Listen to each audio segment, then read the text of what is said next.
തിരുവനന്തപുരം കോർപ്പറേഷനിലെ ബി.ജെ.പി. മിന്നുന്ന വിജയം നേടി. വൻ സംഭവമായി മാറി. CPM-നെ ഇടതുപക്ഷത്തിനെയൊക്കെ വൈപ്പ് ഔട്ട് ചെയ്ത് കളഞ്ഞ ഒരു വിജയമായിരുന്നു. കാരണം അത്രയേറെ ആവേശത്തോടു കൂടിയാണ് തിരുവനന്തപുരം നഗരം ബി.ജെ.പി. ഏറ്റെടുത്തത്. അതിനൊരുപാട് കാരണങ്ങളുണ്ടായിരിക്കുമല്ലോ. ഇനി ആ കാരണം എങ്ങോട്ടാണ് നയിക്കുന്നതെന്നൊന്ന് പറയാമോ? തീർച്ചയായിട്ടും. കാരണം കഴിഞ്ഞ 45 കൊല്ലമായിട്ട് ഇടതുപക്ഷമാണ് തിരുവനന്തപുരം നഗരത്തിനെ ഭരിക്കുന്നത്. നമുക്കറിയാം, ഇന്ത്യയിൽ എവിടെ പോയി നോക്കിയിരുന്നാലും ശരി തന്നെയാണ്, തലസ്ഥാന ജില്ല എന്ന് പറയുന്നത് എപ്പോഴും, തലസ്ഥാന നഗരം എന്ന് പറയുന്നത് ഏറ്റവും മികച്ചു നിൽക്കുന്ന സാഹചര്യത്തിലായിരിക്കും ഉണ്ടാവുക. കേരളത്തിലേക്ക് വന്നാൽ തിരുവനന്തപുരം തലസ്ഥാന നഗരിയോട് ഒരു ചിറ്റമ്മ നയം പിന്തുടരുന്നു എന്നുള്ള ഒരു ആരോപണം തിരുവനന്തപുരം നിവാസികൾക്ക് കാലാകാലങ്ങളായിട്ട് അവിടെ ഉണ്ട്. അപ്പോൾ ആദ്യമായിട്ടാണ് ഒരു രാഷ്ട്രീയ പ്രസ്ഥാനം മുമ്പോട്ട് വരികയും തിരുവനന്തപുരത്തിനെ ഒരു മൈറ്റി തിരുവനന്തപുരം ആക്കുവാൻ വേണ്ടിയിട്ടുള്ളൊരു പദ്ധതി മുമ്പോട്ട് വയ്ക്കുകയൊക്കെ ചെയ്യുന്നത്. അപ്പോൾ 45-ാമത്തെ ദിവസം പ്രധാനമന്ത്രി നേരിട്ട് വരികയും അദ്ദേഹം തിരുവനന്തപുരത്തിൻ്റെ ഒരു വിഷൻ ഡോക്യുമെൻ്റ് തിരുവനന്തപുരം നിവാസികളുടെ മുമ്പിൽ വയ്ക്കുകയും ചെയ്യുമെന്ന് പറയുമ്പോൾ അതൊരു വിശ്വാസമാണ് ജനങ്ങളെ സംബന്ധിച്ചിടത്തോളം.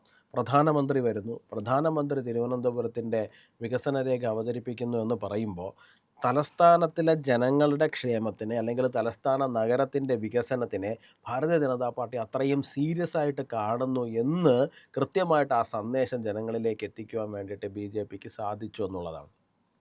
കഴിഞ്ഞ കുറേ കാലങ്ങളായിട്ടുള്ള നഗരസഭാ ഭരണം, ഇപ്പോൾ എല്ലാവരും പറയും കഴിഞ്ഞ ഒരു 5 വർഷത്തെ ഭരണം മാത്രമാണ്. കഴിഞ്ഞ ഒരു 5 വർഷത്തെ ഭരണം മാത്രമൊന്നുമല്ല. നിങ്ങൾ ശ്രദ്ധിച്ചാൽ മനസ്സിലാവും, കഴിഞ്ഞൊരു 3 ടേമിലേക്കെങ്കിലും ഇടതുപക്ഷം അത്ര സേഫ് ആയിട്ടൊന്നുമല്ല അവിടെ വന്നിരിക്കുന്നത്. ഒരു കാലഘട്ടത്തിൽ 85 സീറ്റൊക്കെ വാങ്ങി തിരുവനന്തപുരം നഗരസഭ ഭരിച്ചിരുന്നവരാണ് ഇടതുപക്ഷം എന്ന് പറയുന്നത്. 80-ലധികം 100 സീറ്റ് ഉള്ളതിനകത്ത് 80-85 സീറ്റ് അവരാണ് ജയിച്ചിരുന്നത്. ആ ഒരു ഘട്ടത്തിൽ നിന്നിട്ടാണ് അവർ ഒറ്റയടിക്ക് കുറഞ്ഞ് 50 പോലും ഇല്ല 40കളിലേക്ക് പോകുന്നത്. പിന്നെ വീണ്ടും കഷ്ടിച്ച് 50ലേക്ക് വന്നു, വീണ്ടും തുടങ്ങുന്നു. ഇങ്ങനെ ഒരു ഫ്ലക്ച്വേറ്റിംഗ് സിറ്റുവേഷനിലേക്ക് അവർ പോകുന്ന ഒരു സാഹചര്യം എന്ന് പറയുന്നത് കഴിഞ്ഞ എനിക്ക് തോന്നുന്നു 2010 മുതൽ അവർ ആ സാഹചര്യത്തിലാണ് പൊയ്ക്കൊണ്ടിരിക്കുന്നത്. 2010, 15, 20, 25 എത്തിയപ്പോൾ അത് കുറച്ചുകൂടിയും താഴേക്ക് പോകുന്ന ഒരു സാഹചര്യത്തിൽ എത്തി എന്നുള്ളതാണ്. അപ്പോൾ തീർച്ചയായിട്ടും BJP അവതരിപ്പിച്ച വിഷനെ ജനം സ്വീകരിച്ചു എന്നുള്ളതാണ്. ജനങ്ങളെ സംബന്ധിച്ചിടത്തോളം ആവശ്യം എന്ന് പറയുന്നത് അനാവശ്യമായിട്ടുള്ള വിവാദങ്ങളല്ല. CPM അവസാനം വരെയും ശ്രമിച്ചത് അനാവശ്യമായിട്ടുള്ള കുറേ വിവാദങ്ങളിൽ ഈ വിഷയത്തിനെ കൊണ്ട് നിർത്താൻ വേണ്ടിയിട്ടാണ്. ഇപ്പോൾ ഉദാഹരണം പറഞ്ഞാൽ രാഹുൽ മാങ്കൂട്ടത്തിൽ വിഷയം നമ്മളിപ്പം മറന്നുപോയതാണ്. തെരഞ്ഞെടുപ്പ് സമയത്ത് മുഴുവനുള്ള അവസാനത്തെ ഒരാഴ്ചത്തെയും ചർച്ച എന്ന് പറയുന്നത് രാഹുൽ മാങ്കൂട്ടം എന്നുള്ളതായിരുന്നു. കാരണം വികസനത്തിൽ നിന്ന് ചർച്ചയെ വഴിമാറ്റി കൊണ്ടുപോകണമെന്ന് വല്ലാതെ ആഗ്രഹിച്ചിരിക്കുകയായിരുന്നു CPM-ൻ്റെ നേതൃത്വവും CPM-ൻ്റെ ആ ഒരു ക്യാമ്പും എന്ന് പറയുന്നത്. പക്ഷേ ജനങ്ങൾ അതിലേക്കൊന്നും വീഴാൻ വേണ്ടിയിട്ട് തയ്യാറായില്ല. പകരം എന്താണ് തിരുവനന്തപുരത്തിന് ആവശ്യം എന്നുള്ളതിനകത്തേക്ക് ചർച്ച കൊണ്ട് നിർത്തിക്കുന്നതിൽ BJP വിജയിച്ചു എന്നുള്ളതാണ്. ആ വിജയം ഒരു തുടർച്ചയിലേക്കാണ് വിരൽ ചൂണ്ടുന്നത് എന്നുള്ളതാണ്. അത് നിയമസഭാ തെരഞ്ഞെടുപ്പിലേക്കാണ്. നിയമസഭാ തെരഞ്ഞെടുപ്പിലേക്ക് വരുമ്പോഴത്തേക്കും നഗരസഭയിലെ പോലെയല്ല, അതൊരു സംസ്ഥാനത്തിൻ്റെ ആകെ മൊത്തം ഒരു വിഷൻ നോക്കിയിട്ടായിരിക്കും ജനങ്ങൾ വോട്ട് ചെയ്യുന്നത്. അപ്പോൾ ഇപ്പോൾ ഉണ്ടായിരിക്കുന്ന വലിയ സ്വീകാര്യത, BJPക്ക് ഉണ്ടായിരിക്കുന്ന സ്വീകാര്യത നിയമസഭയിലേക്കും ലഭിക്കുമോ? തീർച്ചയായിട്ടും. കാരണം ജനങ്ങളെ സംബന്ധിച്ചിടത്തോളം BJPക്ക് വോട്ട് ചെയ്യാൻ മടിയില്ല എന്നുള്ള കാര്യം പാർലമെൻറ്റ് തിരഞ്ഞെടുപ്പിൽ നമ്മൾ കണ്ടതാണ്. 2024 തിരഞ്ഞെടുപ്പിൽ 20% വോട്ട് 20% വോട്ട് എന്ന് പറയുമ്പോൾ 5-ൽ ഒരാൾ BJPക്ക് വോട്ട് ചെയ്യുന്നു എന്നുള്ളതാണ്, മടിയില്ല എന്നുള്ളതാണ്. നമുക്കറിയാലോ, പ്രിഡോമിനൻ്റ്ലി ഹിന്ദു കമ്മ്യൂണിറ്റിയാണ് BJPക്ക് വോട്ട് ചെയ്യുക. BJPയുടെ വോട്ട് ബാങ്ക് എന്ന് പറയുന്നത് ബേസിക്കലി ഹിന്ദു കമ്മ്യൂണിറ്റി എന്നാണ് എല്ലാവരും രാഷ്ട്രീയ വിശാരദന്മാരെല്ലാവരും തന്നെ പറയുന്നത്. കേരളത്തിലെ ഹിന്ദു പോപ്പുലേഷൻ എത്രയാണ്? 50%. അതായത് ടോട്ടൽ വോട്ടിൻ്റെ 20% എന്ന് പറയുമ്പോൾ ഈ 50%-ൽ നിന്നാണ് അതിൻ്റെ 95% വന്നിരിക്കുന്നത് എന്നുള്ളതാണ്. അതായത് ഏതാണ്ട് 1/3 ഹിന്ദു BJPക്ക് വോട്ട് ചെയ്യുന്നു എന്നുള്ള തലത്തിലേക്ക് വന്നിട്ടുണ്ട്. BJPക്ക് വോട്ട് ചെയ്യാൻ മടിയില്ല എന്നുള്ളതാണ്. പകരം എന്താണ്, BJP ജയിക്കുമോ എന്നുള്ളൊരു സംശയം പലർക്കുമുണ്ട്. ഇപ്പം ഞാൻ പറഞ്ഞാൽ പാർലമെൻറ്റ് തിരഞ്ഞെടുപ്പിൽ 20% ആയിരുന്നില്ല. പല മണ്ഡലങ്ങളിലും അവർ ജയിക്കില്ല എന്നുള്ള തോന്നലുകൊണ്ട് മാത്രമാണ് നമുക്കൊരു ഏതാണ്ട് 50% വോട്ട് മാത്രമേ ലഭിച്ചിട്ടുള്ളൂ എന്ന് ഞാൻ പറയും. 1.5 ലക്ഷമൊക്കെ വോട്ട് കിട്ടിയിരിക്കുന്ന പലയിടത്തും 3 ലക്ഷത്തോളം വോട്ടുണ്ട്. ഞാൻ മണ്ഡലങ്ങളുടെ പേര് പറയുന്നില്ല. 3 ലക്ഷത്തോളം വോട്ട് നമുക്കുണ്ട്, ഉറപ്പായിട്ടും ഉണ്ട്. പക്ഷേ അത് കിട്ടാത്തത് നമ്മളവിടെ ജയിക്കില്ല എന്നുള്ള ഒരു തോന്നൽ വരുന്നത് കൊണ്ട് മാത്രമാണ്. അപ്പോൾ ജയിക്കും എന്നൊരു കോൺഫിഡൻസ് ജനങ്ങളിൽ കൊടുക്കുവാൻ വേണ്ടിയിട്ട് സാധിക്കുക എന്ന് പറയുന്നത് വളരെ പ്രധാനമാണ്. അതിന് നമ്മൾ ഭരണത്തിൽ വന്ന് തന്നെ കാണിച്ചു കൊടുത്താലേ സാധിക്കുകയുള്ളൂ. ഇപ്പം നമ്മൾ കേരളത്തിൽ ആകമാനം പരക്കെ കുറേ വോട്ട് കിട്ടി, കുറേ ശതമാനം കിട്ടി, അതല്ല. പകരം എന്താണ്, കറക്റ്റ് ഒരു ബുൾസൈ ഹിറ്റ് ചെയ്യുക എന്ന് പറയുന്നത് പോലെ ഇപ്പോൾ തിരുവനന്തപുരം കോർപ്പറേഷൻ പിടിച്ചു എന്ന് പറയുന്നതിൻ്റെ പൊളിറ്റിക്കൽ ഇമ്പാക്റ്റ് വളരെ ഹ്യൂജാണ്. പൊളിറ്റിക്കൽ ഇമ്പാക്റ്റ് ക്രിയേറ്റ് ചെയ്യാൻ വേണ്ടിയിട്ട് തിരുവനന്തപുരം കോർപ്പറേഷൻ്റെ ഭരണം പിടിക്കുന്നതിലൂടെ BJPക്ക് സാധിച്ചു. അങ്ങനെ BJP ഭരണത്തിൽ വരാൻ കഴിവുള്ള പാർട്ടിയാണ്, പ്രൊഫഷണലി വർക്ക് ചെയ്ത് വരാൻ കഴിവുള്ള പാർട്ടിയാണ് എന്നുള്ള കാര്യം നമുക്ക് പബ്ലിക്കിൻ്റെ മുമ്പിൽ പ്രൂവ് ചെയ്യാൻ വേണ്ടിയിട്ട് സാധിച്ചു. അല്ലെങ്കിൽ കഴിഞ്ഞ 2 തവണയും നമുക്ക് കപ്പിനും ചുണ്ടിനും ഇടയിൽ എന്ന് പറയുന്നത് പോലെയാണ് തിരുവനന്തപുരം കോർപ്പറേഷൻ്റെ ഭരണം പോയെന്നുണ്ടെങ്കിൽ ഇത്തവണ നമുക്കത് പിടിച്ചെടുക്കുവാൻ വേണ്ടിയിട്ട് സാധിച്ചു എന്നുള്ളതാണ്. അപ്പോൾ തീർച്ചയായിട്ടും ഇപ്പോൾ ജനങ്ങൾക്ക് നമ്മുടെ മേൽ കോൺഫിഡൻസ് കൂടിയിട്ടുണ്ട്. അത് അവർക്ക് വോട്ട് ചെയ്താലും കാര്യമുണ്ട്, അവർക്ക് വോട്ട് ചെയ്താലും അവർക്ക് ജയിക്കാൻ വേണ്ടിയിട്ട് സാധിക്കും. ആ ജയിക്കാനുള്ള സാധ്യതകളിൽ നിന്നാണല്ലോ നമ്മൾ ഭരണത്തിലേക്ക് വരുന്നത്. അപ്പോൾ തീർച്ചയായിട്ടും അതൊരു തുടർച്ച തന്നെയാണ്.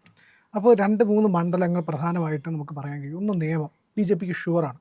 കാരണം പഞ്ചായത്ത് ഇലക്ഷനിൽ ഈ കോർപ്പറേഷൻ ഇലക്ഷനിൽ കണ്ട വോട്ടിങ്ങിൻ്റെ പാറ്റേൺ വെച്ച് നോക്കുകയാണെങ്കിൽ 100% ഉറപ്പുള്ള സീറ്റാണ് നേമം, വട്ടിയൂർക്കാവ്, കഴക്കൂട്ടം, കാട്ടാക്കട എനിക്ക് ശരിക്കും ഒരു അത്ഭുതം തോന്നിയ സ്ഥലവും കൂടിയാണ്. കാരണം ഇത്തിരി റിലീജിയസ് മൈനോറിറ്റീസൊക്കെ ഉള്ള സ്ഥലമാണ്.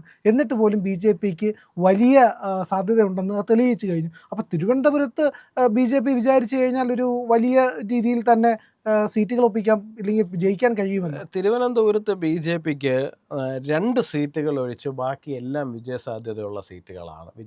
ഇപ്പോൾ 2 ജയസാധ്യത ഇല്ല എന്നല്ല ഞാൻ പറഞ്ഞത്. നമ്മൾ പെട്ടെന്ന് എടുക്കുന്ന സമയത്ത് ആ 2 നമുക്ക് നിലവിൽ ജയത്തിലേക്ക് പോകാൻ ബുദ്ധിമുട്ടാണ്. ഒരു വലിയ ത്രികോണ മത്സരമൊക്കെ നടത്താൻ സാധിക്കുന്നുള്ളൂ.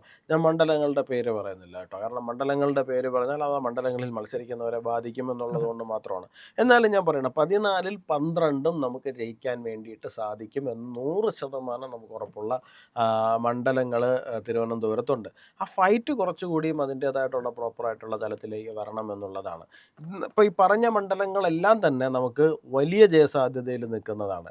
അതോടൊപ്പം തന്നെ ഞാൻ പറയുന്നത് വീണ്ടും ഒരു 7-8 മണ്ഡലങ്ങളും കൂടി നമുക്ക് അതുപോലെ തന്നെ ജയസാധ്യത വെച്ചാൽ 30,000-നും 40,000-നും ഒക്കെ ഇടയിൽ വോട്ടുള്ളത്, പാർലമെൻറ്റ് തിരഞ്ഞെടുപ്പിന് 40,000-ന് പുറത്ത് വോട്ടുള്ളതൊക്കെയാണ് ഈ പറയുന്ന എല്ലാ മണ്ഡലങ്ങളും എന്ന് പറയുന്നത്. അപ്പോൾ തീർച്ചയായിട്ടും അതെല്ലാം തന്നെ നമുക്ക് ജയിക്കാൻ സാധിക്കുമെന്നുള്ള കാര്യത്തിനകത്ത് സംശയമൊന്നുമില്ല. പക്ഷേ ഫൈറ്റിനെ നമ്മൾ കുറച്ചുകൂടിയും ഷാർപ്പായിട്ട്, കുറച്ചുകൂടിയും ബെറ്ററായിട്ട്, കുറച്ചുകൂടി സ്ട്രാറ്റജിക്കായിട്ട് നമ്മൾ കൊണ്ടുപോകേണ്ടതുണ്ട്. ഇപ്പോൾ തിരുവനന്തപുരം കോർപ്പറേഷൻ നമ്മൾ ജയിച്ച് കഴിയുന്നതോടുകൂടി നിലവിൽ ജനങ്ങളെ സംബന്ധിച്ചിടത്തോളം നമുക്കിതെല്ലാം ജയിക്കാൻ കഴിയും എന്നുള്ള ഒരു ഹോപ്പ് കൊടുക്കാൻ വേണ്ടിയിട്ട് സാധിച്ചിട്ടുണ്ട്. ഇനി മറ്റൊരു കാര്യം, അവസാനമായിട്ട് ഒരു കാര്യം ചോദിക്കാനുള്ളത്, നമ്മളുടെ ഈ തിരുവനന്തപുരം മണ്ഡലം എന്ന് പറയുന്നത് ജയസാധ്യത ഉള്ളത് കൊണ്ട് തന്നെ പ്രമുഖരായിട്ടുള്ള ചില മുഖങ്ങളെ നമ്മൾ പ്രതീക്ഷിക്കും. ഇപ്പോൾ മാധ്യമങ്ങളിൽ വാർത്ത വന്നതാണ് BJPയുടെ ഔദ്യോഗികമായിട്ടുള്ള കാര്യങ്ങളിൽ V മുരളീധരൻ കഴക്കൂട്ടത്ത്, RC രാജീവ് ചന്ദ്രശേഖർ നേമത്ത്, വട്ടിയൂർക്കാവിൽ K സുരേന്ദ്രൻ, അല്ലെങ്കിൽ ശ്രീലേഖ, ഇങ്ങനെയൊക്കെ വലിയ പേരുകൾ കേൾക്കുന്നുണ്ട്. ഇത്രയൊക്കെ നമ്മുടെ പ്രമുഖരായ നേതാക്കൾ തിരുവനന്തപുരത്ത് വരുമെങ്കിൽ അതുണ്ടാക്കാൻ പോകുന്നൊരു ഉത്സവം, അതാരും ആയിക്കോട്ടെ, ഒരു നേതാവിൻ്റെ പേര് പറയുന്നില്ല സ്പെസിഫിക്കലി, അതാരും ആയിക്കോട്ടെ, പ്രമുഖരായിട്ടുള്ള നേതാക്കൾ എത്തുമ്പോൾ അതൊരു വലിയ ഒരു ഉത്സവമായിട്ട് മാറില്ലേ? തീർച്ചയായിട്ടും തൃശ്ശൂർ പൂരത്തിന് തിടമ്പെടുത്ത് കൊമ്പന്മാരെല്ലാം കൂടി അണിനിരക്കുന്നത് പോലുള്ള ഒരു പ്രതീതി തന്നെയായിരിക്കും. ഇപ്പോൾ രാജീവ് ചന്ദ്രശേഖർജിയാണ് നേമത്ത്, കഴക്കൂട്ടത്ത് ശ്രീ V മുരളീധരനാണ്, വട്ടിയൂർക്കാവിൽ ഇപ്പോൾ K സുരേന്ദ്രൻജി ഇല്ല എന്ന് പറയുന്നുണ്ട്. അദ്ദേഹം ഞാനൊരു മണ്ഡലവും വേണമെന്ന് ആവശ്യപ്പെട്ടിട്ടില്ല എന്ന് പറയുന്നുണ്ട്. പക്ഷേ നമുക്കറിയാം K സുരേന്ദ്രൻ എന്ന് പറഞ്ഞു കഴിഞ്ഞാൽ കേരളത്തിൽ ഏത് മണ്ഡലത്തിൽ മത്സരിച്ചിരുന്നാലും വോട്ട് ഇരട്ടിപ്പിച്ചിട്ടുള്ള ഒരു പാരമ്പര്യമുള്ള ഒരാളാണ് സുരേന്ദ്രേട്ടൻ. അതുപോലെ തന്നെ ഇപ്പോൾ നമ്മുടെ മുൻ DGP ആയിട്ടുള്ള ശ്രീലേഖ മാഡം. അപ്പോൾ ഇങ്ങനെ ഒരു നിര നേതാക്കൾ, സംസ്ഥാന തലത്തിൽ തലയെടുപ്പുള്ള നേതാക്കൾ നിയമസഭാ തെരഞ്ഞെടുപ്പുകളിലേക്ക് വരുന്നു എന്ന് പറയുമ്പോൾ, അതുപോലെ തന്നെ പ്രാദേശികമായി തിരുവനന്തപുരത്തുള്ള വീണ്ടും തലയെടുപ്പുള്ള ഒരുപാട് നേതാക്കൾ വേറെയും ഉണ്ട്. ഇപ്പോൾ നമ്മുടെ ഇപ്പോൾ രാജേഷ് ഏട്ടൻ മേയറായി. അപ്പോൾ അതുപോലെ തന്നെ നമ്മുടെ ഇപ്പോൾ കരമന ജയൻ ചേട്ടനുണ്ട്. കോർപ്പറേഷൻ പിടിക്കുന്ന സമയത്ത് അദ്ദേഹമാണ് പ്രസിഡൻ്റായിട്ടിരിക്കുന്നത്. അതുപോലെ അപ്പുറത്ത് മുക്കമ്പാലമ്മൂട് ബിജു ചേട്ടനുണ്ട്. ഇവിടെ വാമനപുരം നോർത്ത് മണ്ഡലത്തിലെ ജില്ലാ പ്രസിഡൻ്റുള്ള റീച്ചാണ്. ഇങ്ങനെ ഒരുപാട് ആൾക്കാർ അവിടെ ഉണ്ട്. പലരും വളരെ വലിയ പൊട്ടൻഷ്യലുള്ള ആൾക്കാർ തന്നെയാണ്. അവരവരുടേതായിട്ടുള്ള മേഖലകളിൽ വലിയ സ്വാധീനമുള്ള ആൾക്കാർ തന്നെയാണ്. തീർച്ചയായിട്ടും അതൊരു വലിയ ജയസാധ്യത അവിടെ തുറന്നിടുന്നുണ്ട്. തീർച്ചയായിട്ടും ഇന്ത്യ ലൈവ് നിങ്ങളുടെ സഹായത്തോടെ, നിങ്ങളുടെ സഹകരണത്തോടെ, നിങ്ങളുടെ സ്നേഹം ഏറ്റുവാങ്ങിക്കൊണ്ടാണ് മുന്നോട്ട് പോകുന്നത്. നിങ്ങളുടെ സ്നേഹം ഞങ്ങൾക്ക് ഇനിയും വേണം. നമ്മുടെ വീഡിയോ കാണുന്നതിനൊപ്പം ഇതുവരെ ചാനൽ സബ്സ്ക്രൈബ് ചെയ്യാത്തവർ നമ്മുടെ ചാനലിൻ്റെ ലോഗോയായ IND എന്ന് കാണുന്ന ആ ലോഗോയിൽ ഒന്ന് വിരലമർത്തിയാൽ നമ്മുടെ സബ്സ്ക്രിപ്ഷൻ ബാർ തെളിഞ്ഞു വരും. അവിടെ ഒന്ന് വിരലമർത്തുക. തൊട്ടടുത്ത് കാണുന്ന ബെല്ലൈക്കണും അമർത്തുക. ചാനൽ സബ്സ്ക്രൈബ് ചെയ്താൽ മാത്രമേ ഞങ്ങൾക്ക് നിങ്ങളിലേക്ക് കൂടുതൽ വിവരങ്ങൾ എത്തിക്കാൻ കഴിയുള്ളൂ. ഞങ്ങളെ സഹായിക്കണം. സബ്സ്ക്രൈബ് ചെയ്ത് ഞങ്ങൾക്കൊപ്പം, ഇന്ത്യ ലൈവിനൊപ്പം യാത്ര തുടരുക.